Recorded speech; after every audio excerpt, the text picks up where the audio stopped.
Shabbat Shalom, L'chaim, L'chaim. This week's Torah portion is Yisro. It opens up with Moshe's father-in-law, Yisro, coming with Moshe's wife, Tzipporah, and his two children to meet all the Jews in the desert. Yisro comes and he coins the phrase Baruch Hashem. Not just that, he also helps Moshe to establish a system of judges. Up until that point, Moshe was sitting there, and everyone who had a case, they would come and Moshe would answer their ruling, and judge them. But Yisro came and said, you're going to burn out if you try and do this. You need to set up a system of judges over the hundreds, over the 50s, over the tens, etc. And that's what they do.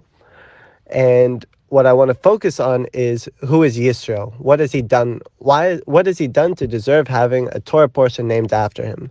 After all, he wasn't Jewish.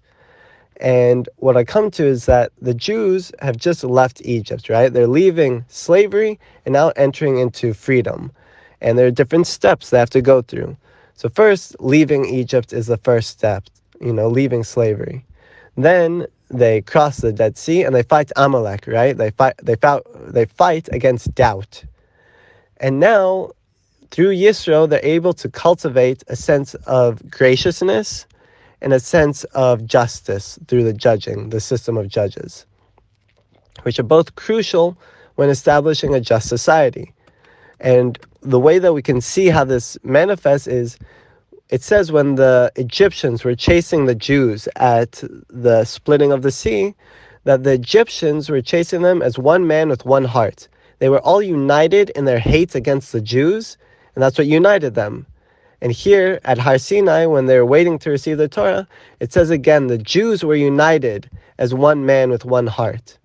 And through Yisro, we could see how this makes sense. We are united in love. We're gracious, we're saying Baruch Hashem for the first time, and we have proper judgment. We're not judging each other superficially. We're judging each other justly. And there's a good system in place to allow us to do that.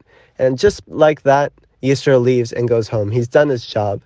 So what I find so special about this is it's a big lesson for us that when we are trying to establish a just society, we either unite around a common hate or unite around a common good. And one thing that struck out to me that I read this week was about a person who grew up in Israel.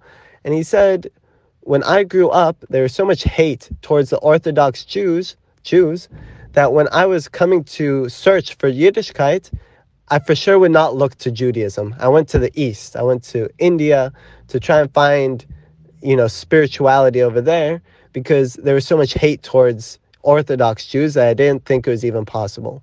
So even within ourselves, we have for sure a common enemy around us in Israel, but we need to start cultivating a common love for each other.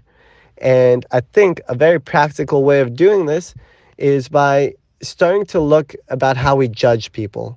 We need to start making it habitual to judge people positively. It should be our first thought to look for a good way, a good thing that they may have been trying to do. And sure, we'll get hurt. It's how it happens, We're going to get hurt forever in life. It's just how it is.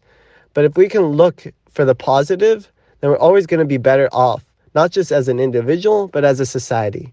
So B'ezrat Hashem, we shall all merit to internalize this and take it on as a new challenge to try and improve our societies by looking for the best in others and bringing out the best in them and in ourselves. Shabbat Shalom.